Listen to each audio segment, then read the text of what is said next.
pagi anak-anak di rumah. Shalom Kak Wi, Kak Agripa. Shalom. Kita bersyukur hari ini boleh beribadah bersama-sama.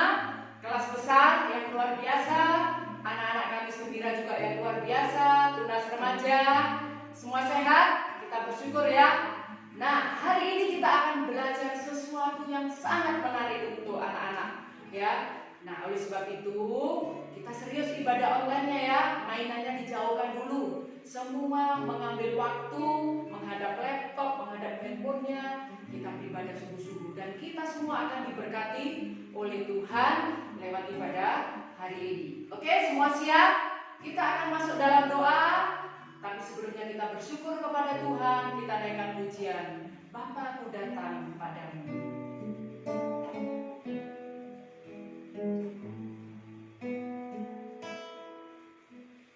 Bapakku datang padamu, naikkan ucapan syukur atas kasih anugerah-Mu yang indah setiap hari. Pagi hari, siang hari, sore dan malam hari, tak hentinya mengucap syukur atas kebaikan-Mu. Sekali lagi dalam sikap doa, Bapakku datang padamu. Bapakku datang padamu, naikkan ucapan syukur atas kasih anugerah-Mu yang indah setiap hari. Pagi hari, siang hari, sore dan malam hari, tak hentinya mengucap syukur atas kebaikan. Tak hentinya mengucap syukur.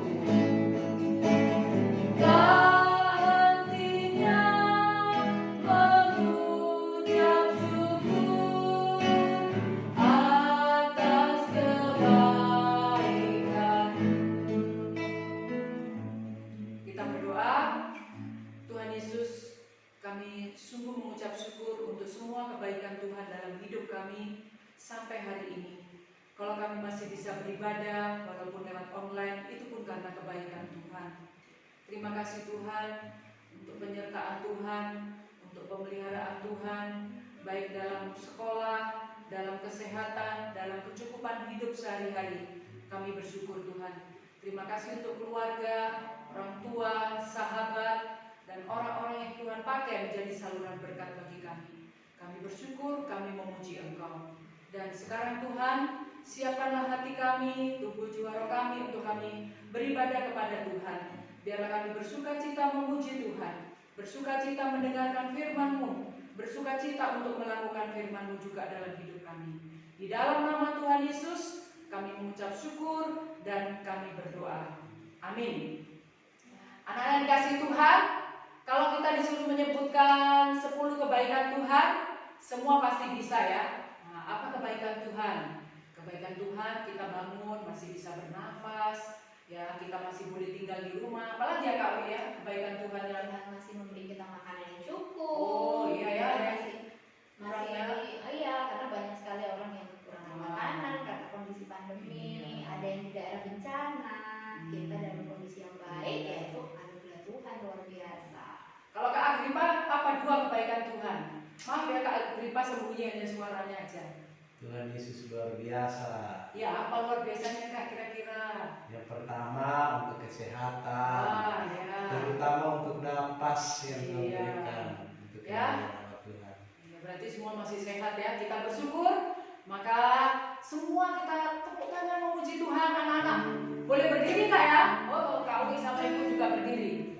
Wah, tapi duduk ya soalnya kameranya. Anak-anak di rumah boleh berdiri ya, pakai gerakan. Tapi Kak Uwi sama Ibu juga pakai gerakan. Tiada berkesudahan, kasih setiamu Tuhan.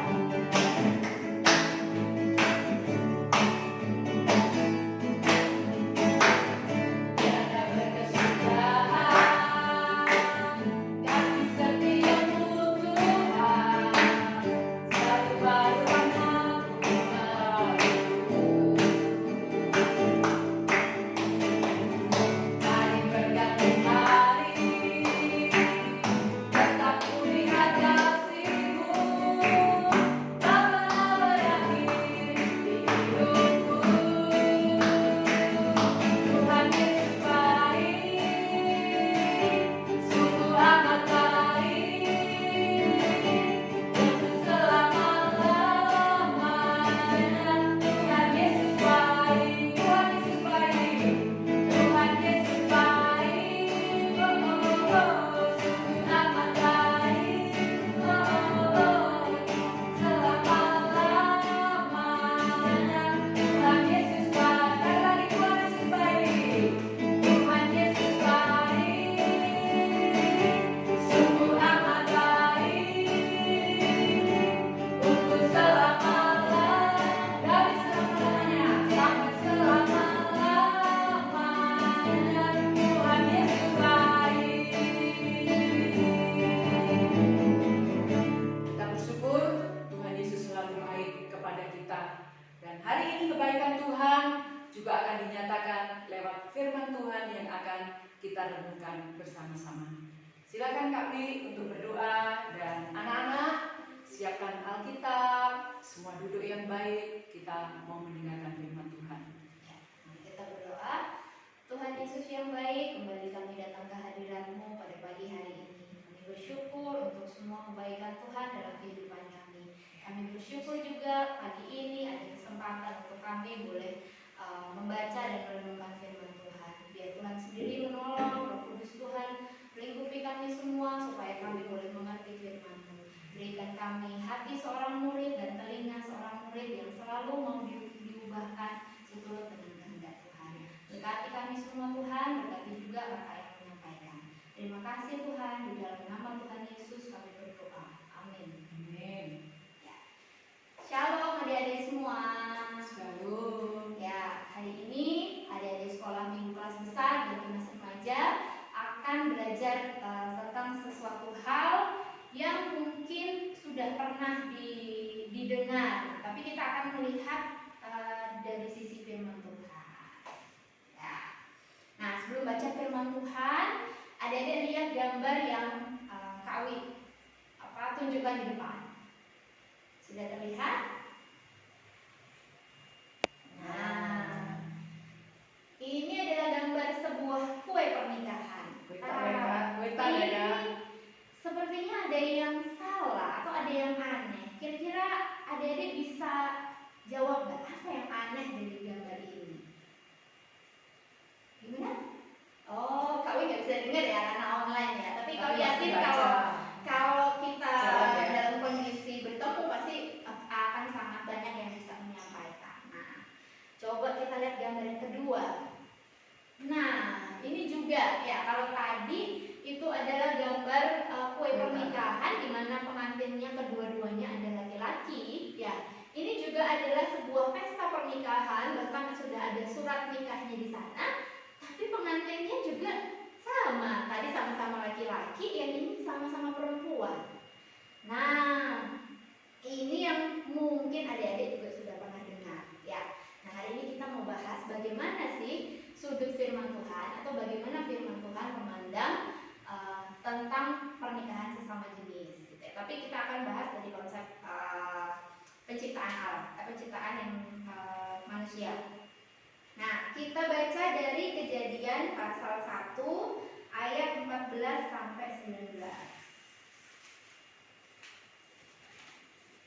Kejadian pasal 1 ayat 14 sampai 19. Nah, yang sudah dapat kita baca bersama-sama. Berfirmanlah Allah, jadilah benda-benda penerang pada cakrawala untuk memisahkan siang dari malam. Biarlah benda-benda penerang itu menjadi tanda yang menunjukkan masa-masa yang tetap dan hari-hari dan tahun-tahun. Dan sebagai penerang pada cakrawala, biarlah benda-benda itu menerangi bumi. Dan jadilah demikian.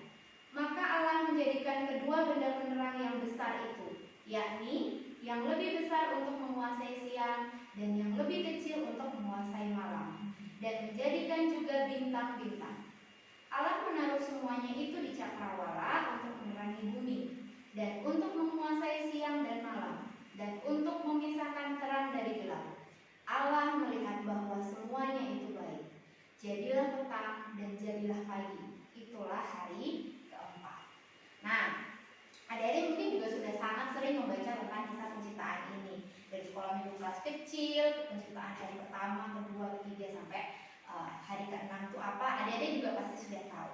Tapi hari ini kita mau membahas dari bagaimana penciptaan tentang terang ini juga menceritakan atau mengajarkan sebuah pembatasan kepada kita. Nah, kita lihat satu persatu ya. Yang pertama, dari ayat 14 sampai 19 ini kita melihat apa sih yang diciptakan oleh Tuhan.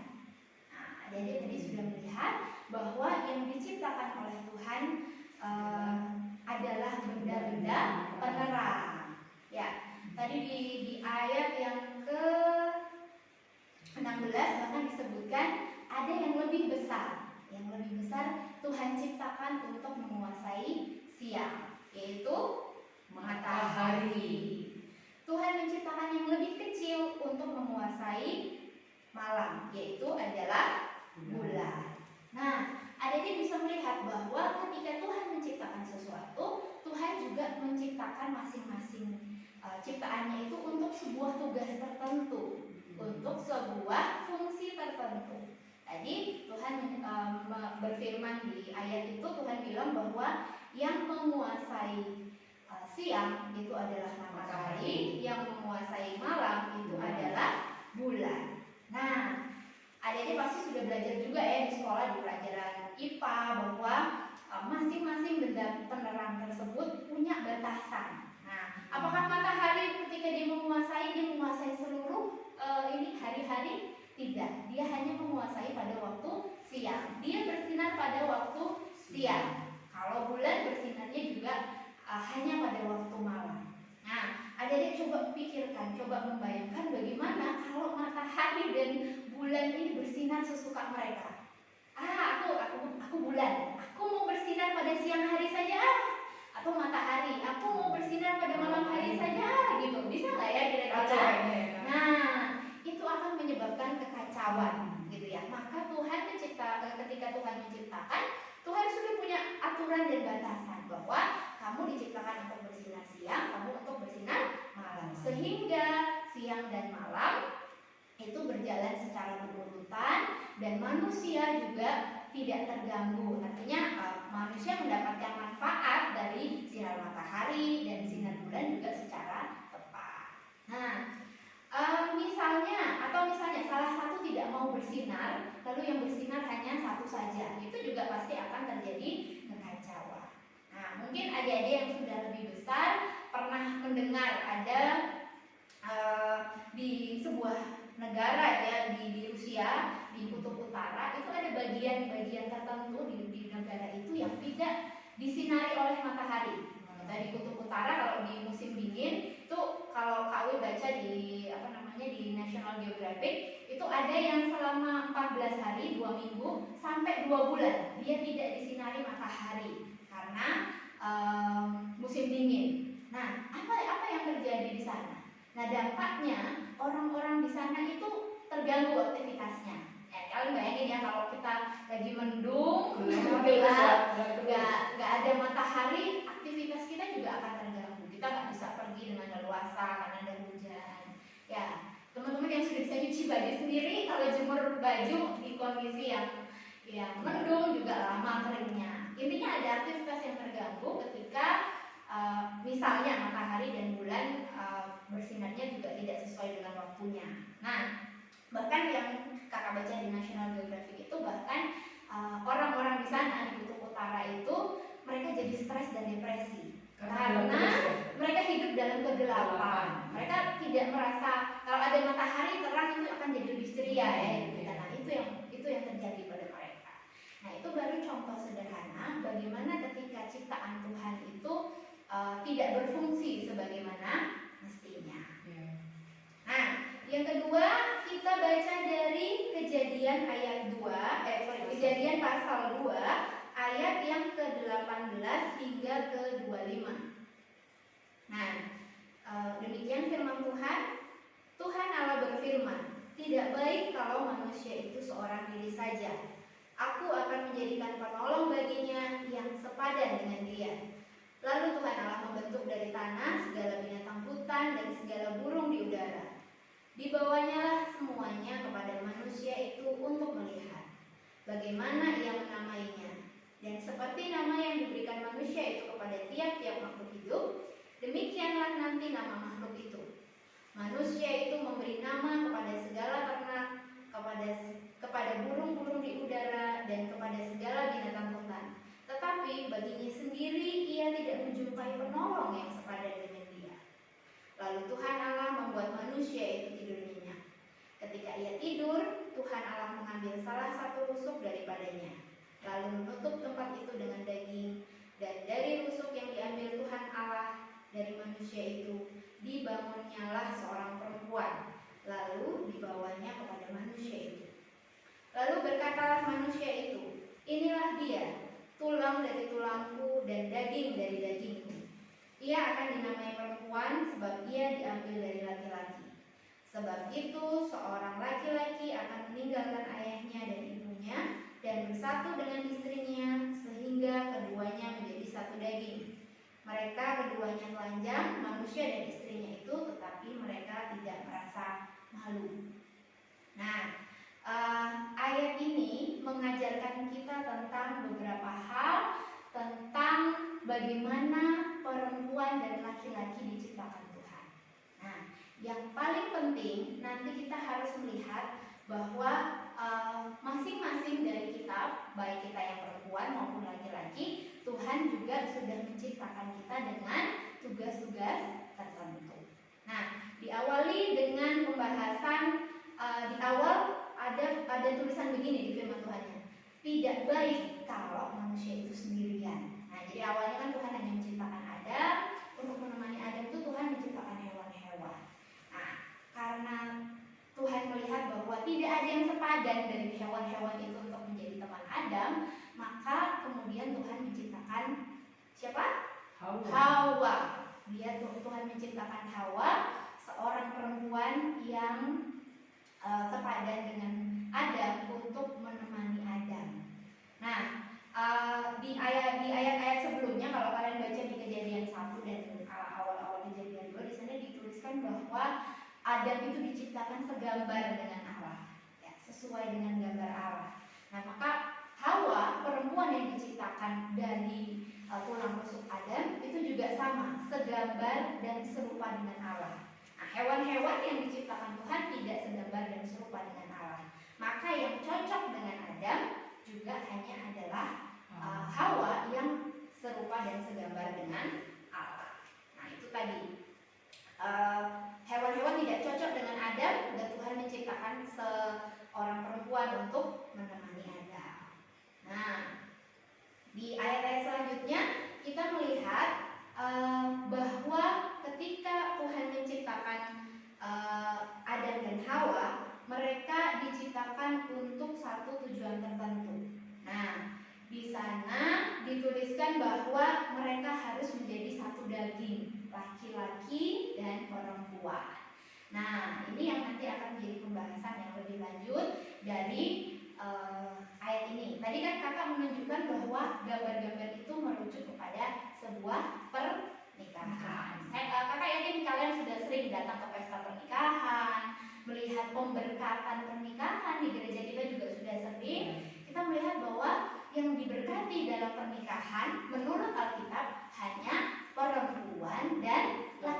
laki-laki. Tapi yang digambar ini tadi laki-laki dengan laki-laki, lalu perempuan dan perempuan. Nah, kira-kira itu benar apa enggak?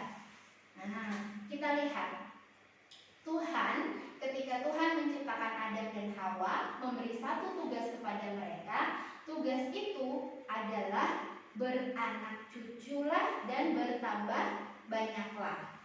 Ya, sebab itu seorang laki-laki akan meninggalkan ayahnya dan ibunya dan bersatu dengan istrinya. Nah, di sini adalah konsep pernikahan. Mereka diharuskan untuk menikah dan beranak cucu dan bertambah banyak. Nah, itu adalah tugas dari Allah. Nah, untuk bisa beranak cucu dan bertambah banyak, kalau teman-teman belajar dari IPA ya, pelajaran IPA, di sana ada konsep reproduksi ya, bahwa ketika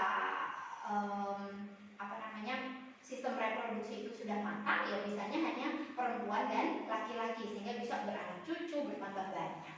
Nah, kalau seperti gambar yang ditunjukkan Kak Uwi ini, kalau perempuan sama perempuan dan laki-laki dengan laki-laki, maka tidak akan bisa memenuhi apa yang ditugaskan oleh Allah. Nah, ini yang mungkin teman-teman sudah pernah lihat, tapi belum sampai ke pernikahan. Tapi kepada misalnya cowok yang suka sama cowok atau cewek yang suka sama cewek. Nah, kalau yang seperti itu, karena konsepnya juga sudah bertentangan dengan yang dikatakan Alkitab bahwa harusnya itu pernikahan itu antara perempuan dan laki-laki, itu juga sudah salah. Nah, kita melihat ada konsep kebenaran atau prinsip-prinsip kebenaran. Ini bisa terlihat ya, Kak Agripa? Oke. Nah, ini Bu, kita lihat bahwa ini yang harus kita pahami sebagai anak sekolah minggu kelas besar dan tunas remaja. Ya. Kenapa perlu kalian benar-benar memahami ini? Karena lingkungan di sekitar kalian bisa saja memberi informasi yang salah. Bisa. Dan sekarang ya, sekarang itu Kak, anak-anak mungkin udah dengar info ya. Ada ya seperti tadi ya, boleh kok laki-laki sama laki-laki, yang penting baik, boleh kok perempuan dengan perempuan. Nah, makanya Kak Wi mau menerangkan apa sekarang kebenarannya Kak Wi? Dari Alkitab, dari firman Allah, kita belajar ketiga prinsip ini. Ya. Tuhan menciptakan itu hanya perempuan dan laki-laki. Tuhan tidak pernah menciptakan laki-laki untuk laki-laki atau perempuan untuk perempuan. Tuhan hanya menciptakan dua, perempuan dan laki-laki, dan nanti ketika disatukan dalam pernikahan harus perempuan dan laki-laki, tidak boleh yang sama. Nah, itu yang harus teman-teman pahami. Jadi ketika teman-teman melihat ada yang mengajarkan konsep-konsep bahwa nggak apa-apa perempuan dengan perempuan atau laki-laki dengan laki-laki, itu adalah konsep yang salah. Meskipun masih belum dalam pernikahan ya, misalnya masih suka-suka, itu juga tidak boleh. Nah, itu nanti kita lebih banyak bahas laki-laki. Jadi konsep pertama di dalam Kejadian pasal 1 ya Kak ya, itu dikatakan Tuhan menciptakan laki-laki dan perempuan. Berarti Kak Wi, tidak ada setengah laki-laki, tidak ada setengah perempuan. Kemarin waktu di Kamis Gembira itu anak-anak bilang, apa sih namanya ya, yang bencis. Gak ada bencis itu ya Kak ya. Kalau laki-laki, jadi ingat ya Kak Wi ya, tadi kata Kak Wi, Tuhan menciptakan laki-laki dari lahir, diciptakan laki-laki dan perempuan. Seutuhnya laki-laki, seutuhnya perempuan.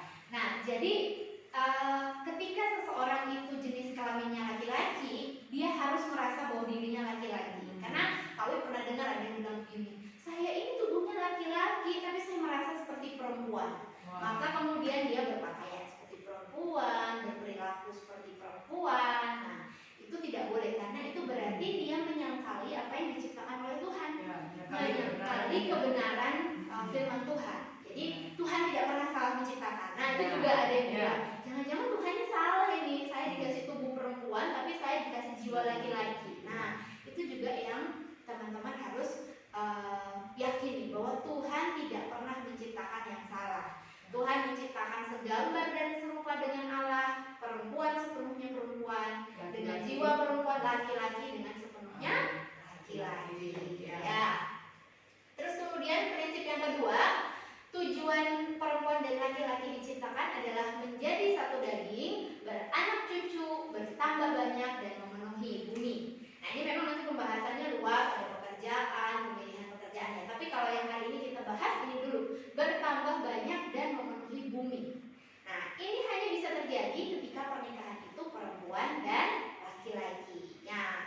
menikah ya yang kan? sudah menikah.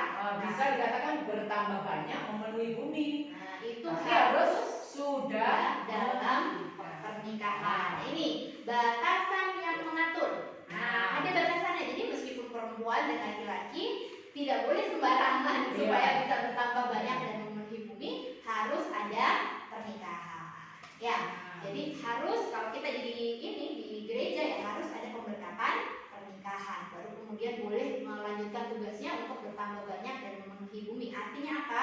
Ya, melahirkan dan punya keturunan. Nah, dan batasan itu seperti yang tadi Kak Wi sudah bilang dan Bu Fatih juga antara satu, ingat ya, satu laki-laki dan satu perempuan. Jadi Adam dan Hawa ini kalian lihat jelas konsepnya bahwa satu laki-laki dengan satu perempuan, bukan dengan lebih dari satu laki-laki dan perempuan atau dengan sesamanya. Oke? Ya. Nah, prinsip yang sudah sedemikian jelas ini tertulis di Alkitab, tapi ternyata masih banyak yang membuat hoax, hoax, atau membuat kebohongan.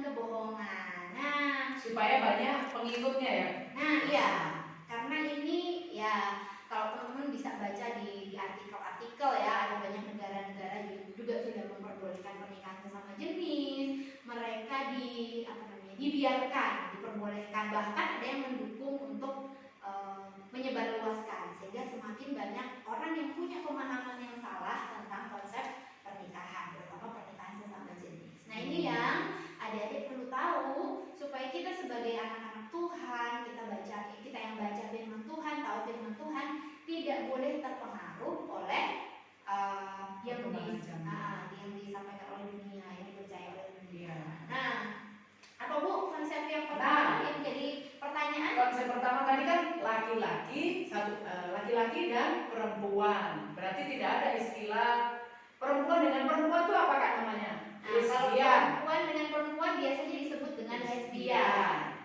Atau kalau laki-laki dengan laki-laki disebut gay atau homo. Homoseksual dua-duanya. Masuk homoseksual. Tapi harus dibedakan karena kan kalau dipikir homo itu laki-laki dengan laki-laki, padahal homoseksual itu intinya hubungan sesama jenis. Itu. Tapi kalau yang cewek disebut lesbian, yang laki-laki disebut gay.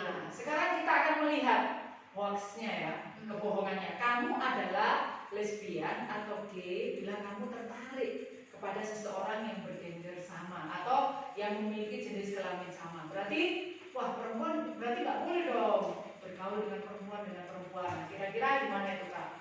Nah, yang sebenarnya perempuan dengan perempuan dan laki-laki dengan laki-laki itu boleh berteman dan bersahabat. Dan itu sangat perlu, dan di Alkitab juga kita melihat banyak sekali persahabatan. Daud dengan Yonatan. Terus tokoh-tokoh lain juga ada yang memang berrelasi atau berhubungan secara bersahabat dan mereka mendapatkan manfaat yang positif. Nah, bisa saling menguatkan, mereka bisa saling membangun satu dengan yang lain. Nah, itu konsep persahabatan. Artinya tidak ada kesukaan atau ketertarikan. Bersahabat ya. Jadi kalau misalnya hubungan perempuan dan laki-laki itu biasanya ada saling suka, naksir gitu ya. Tapi kalau persahabatan itu seperti dengan saudara. Nah, bagaimana sih kita mengasihi saudara kita? Nah, itu konsep persahabatan. Jadi teman-teman bukan berarti nggak boleh dekat laki-laki dengan laki-laki atau perempuan dengan perempuan, itu salah. Ya, jadi yang benar adalah konsep perempuan dan laki-laki atau konsep yang sesama jenis perempuan dengan perempuan dan laki-laki dengan laki-laki itu persahabatan.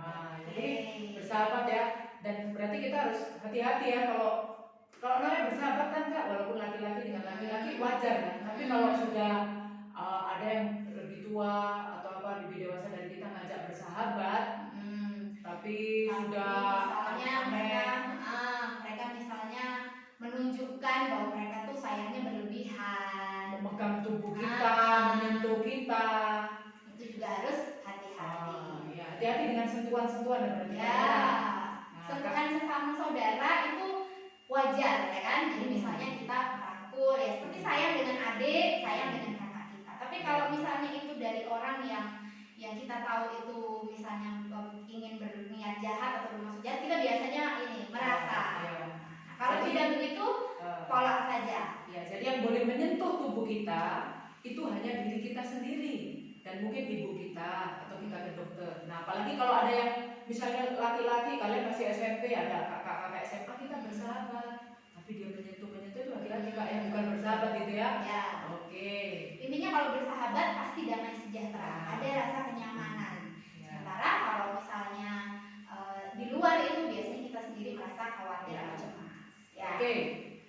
Oke. Nah, sekarang yang kedua kak Uni. Kedua. Ya. Hoaxnya apa nih? Homoseks atau sesuka ya pacaran dengan perempuan, laki-laki dengan laki-laki itu normal. Wah, Katanya. kita Wah, lihat ya. di surat-surat kabar itu kak.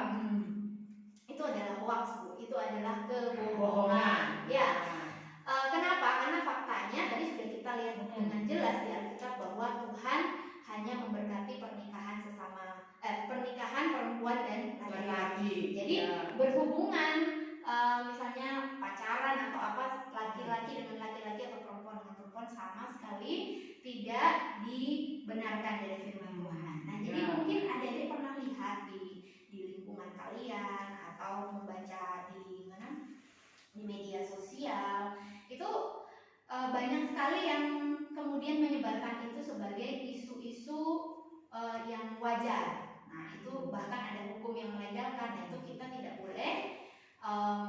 boleh mengikuti itu.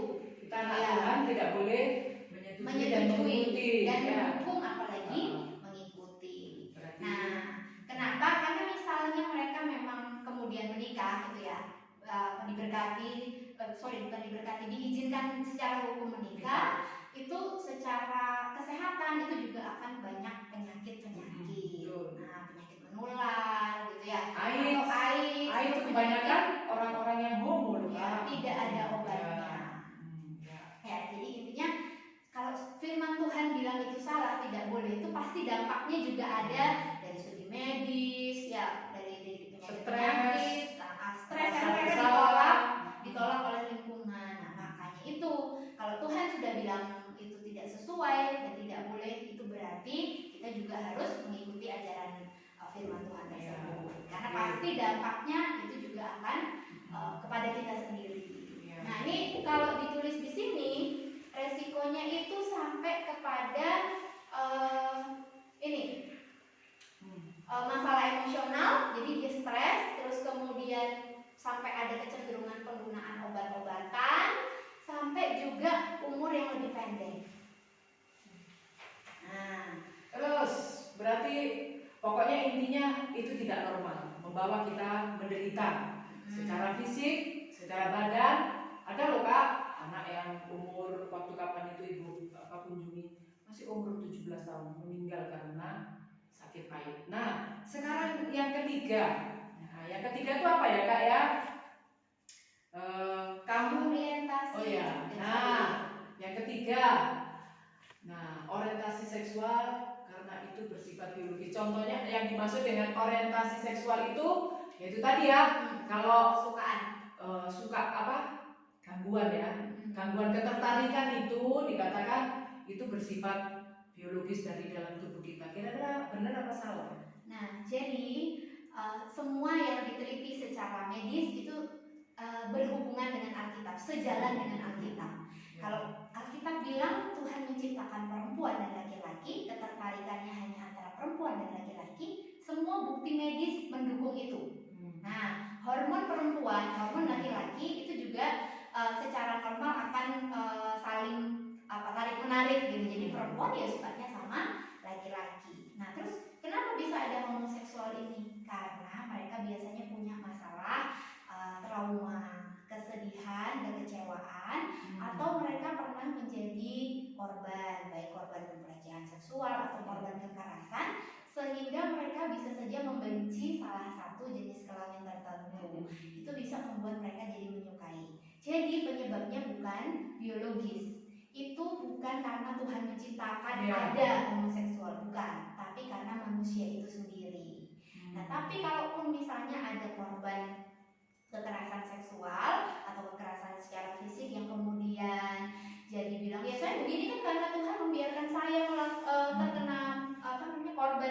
korban pelecehan, korban kekerasan. Nah, tidak seperti itu.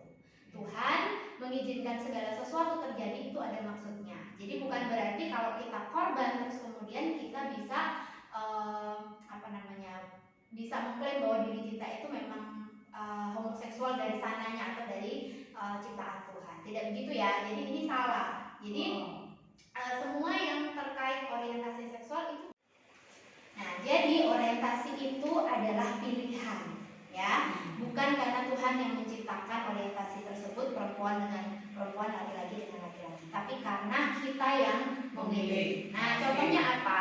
Ada orang-orang yang dulunya mereka penyuka sesama jenis, tapi kemudian Tuhan menjamah mereka bertobat, mereka kembali pada orientasi yang awal. Artinya kalau dia laki-laki ya dia kembali menyukai perempuan. Ada banyak contohnya, termasuk ada seorang hamba Tuhan yang juga dulunya adalah homoseksual, kemudian dia bertobat dan menyukai yang berbeda jenis kelamin. Nah, kira-kira begitu. Ya. Oke, selanjutnya fakta terakhir. Nah, kehidupan gay dan lesbian itu keren, rangkul, merayakan. Nah, sekarang banyak konsep-konsep yang merayakan kebebasan. Nah, Bebas, ya, free. bebas, free life gitu. Kalau teman-teman pernah lihat ya, ada gambar bendera warna-warni, bendera pelangi. Nah, bendera pelangi itu adalah salah satu simbol kebebasan menurut orang-orang homoseksual. Nah, bukan berarti kita kemudian langsung anti, tidak. Tapi kita perlu mengetahui itu bahwa ketika mereka mengibarkan bendera yang seperti itu atau melabel fotonya ada diberi gambar seperti itu. Jadi fotonya bukan warna-warni sesuai ini ya, sesuai tampilan, tapi ditumpuk dengan gambar itu. Jadi fotonya jadi warna pelangi. Nah, itu juga simbol. Waspada berarti ya. Harus waspada kalau ada yang ngajak kenalan di media sosial, terus pasang foto seperti itu ada pelangi ya. Nah, ada pelangi. Itu sebagai bentuk promosi supaya mereka semakin banyak mendapat pengikut, banyak orang yang menganggap diri mereka homoseksual dan mereka menjadi komunitas yang besar. Karena semakin besar komunitas mereka akan menguasai dunia. Akhirnya apa? Mereka akan menghimpit kita yang tidak sesuai dengan mereka. Nah, itu yang harus teman-teman waspadai. Nah, akhirnya bagaimana? Akhirnya yang harus kita pahami, dunia boleh mengungkapkan kebohongan-kebohongan, ya, lingkungan boleh memberikan hoax macam-macam, tetapi kita yang belajar firman Tuhan, patokan kita apa? Kembali kepada firman Tuhan. Kalau Tuhan ciptakan laki-laki dan perempuan, ya sudah, perempuan dan laki-laki. Tuhan menciptakan pernikahan hanya antara perempuan dan laki-laki, maka itulah yang kita yakini dan kita percayai. Kita harus bisa melawan kebohongan-kebohongan tersebut. Jangan mau ditipu, jangan mau dibohongi. Kenapa ya? Karena kita belajar firman Tuhan. Nah, sebagai penutup, kakak mau sampaikan bahwa orang-orang yang seperti ini biasanya itu disebut dengan LGBT, lesbian, gay, bisexual, and transgender. Nah, biasa menikahnya LGBT. Mereka juga diciptakan segambar dan serupa dengan Allah, sama dengan kita. Hanya saja mereka memilih jalan yang salah. Lalu kemudian apakah kita boleh menghakimi mereka? Tentu tidak ya, karena kita juga orang berdosa. Nah, lalu ada pertanyaan biasanya begini, lalu Kak, apa yang harus saya lakukan ketika saya bertemu dengan orang-orang seperti itu? Nah, kalau misalnya mungkin kita berteman, ya bertemanlah secara aman ya. Artinya adik-adik bisa memahami sendiri bagaimana pertemanan yang aman. Kalau kita memang hanya berteman dengan mereka, ya silahkan. Biasanya di sekolah kita tidak bisa memilih teman karena kita harus bekerja sama misalnya, ya nggak apa-apa. Tetapi jangan sampai kita menerima prinsip-prinsip itu. Kalau perlu kita berdiskusi, ajak mereka kepada kakak-kakak atau hamba-hamba Tuhan yang bisa membantu menolong. Terutama apa? Terutama kita yang harus mendoakan mereka. Bagaimanapun tidak ada yang bisa merubah orang-orang seperti itu kecuali satu. Apa Bu? Anugerah Tuhan. Ketika Tuhan mau menjamah mereka, mereka mau membuka hati untuk anugerah Tuhan, pasti mereka bisa kembali kepada kepada identitas mereka sebagai. Jadi hati-hati ya, kalau diberi iming-iming, kalau mau kenalan ini jadi teman itu harus hati-hati. Makanya firman Tuhan hari ini diajarkan kepada kalian. Nah, kalau misalnya kalian butuh informasi, mau tanya, mau diskusi, atau mungkin kalian bingung nih menghadapi teman kalian yang seperti itu atau dipengaruhi, silakan langsung boleh hubungin kita ya Bu ya di sekolah minggu, di tunas remaja, supaya kalian dikuatkan kembali ya, karena semakin diam-diam gitu biasanya kita nanti malah terikut begitu ya. Oke, silakan Kak Wi. Oke, kita tutup, kita berdoa bersama. Tuhan Yesus yang baik, kami bersyukur hari ini kami boleh belajar tentang kebenaran firman Tuhan, tentang bagaimana Tuhan menciptakan kami sebagai seorang laki-laki dan sebagai seorang perempuan. Tolonglah kami Tuhan untuk bisa melawan kebohongan-kebohongan yang disampaikan oleh dunia kepada kami. Jadikan kami tetap teguh di dalam firman Tuhan. Ajar kami juga menjadi pendoa-pendoa, menjadi penolong-penolong untuk teman-teman LGBT. Biarlah Tuhan memakai kami untuk juga bisa menolong mereka apabila kami menemui mereka. Terima kasih Bapa, terima kasih Tuhan Yesus. Di dalam nama Tuhan Yesus kami berdoa dan mengucap syukur. Amin. Amin.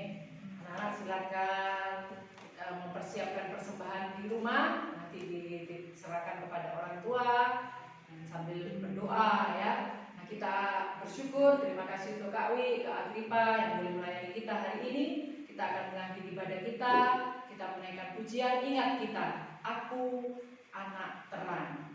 Tidak boleh ya, Tuhan tidak mau kita berbohong, Tuhan tidak mau kita ikut-ikutan. Aku anak terang, tugasmu menjadi terang.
Tolonglah kami menolak kebohongan yang ditawarkan oleh dunia.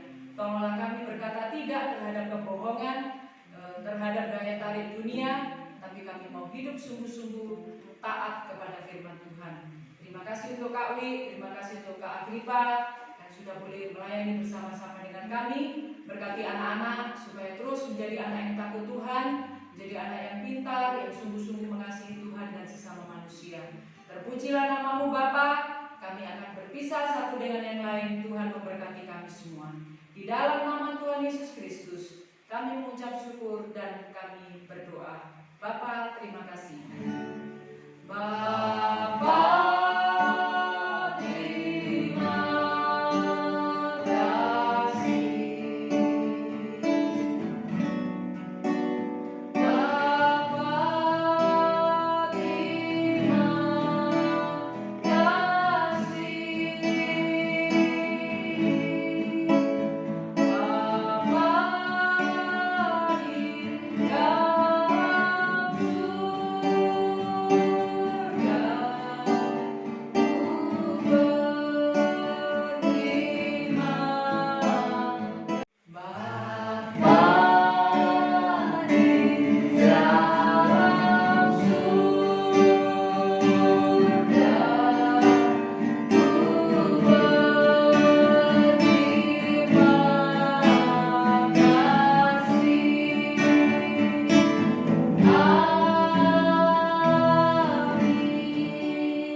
Terima kasih Kak Wi, Ya. terima kasih Kak Riva. Anak-anak semangat ya, tetap belajar.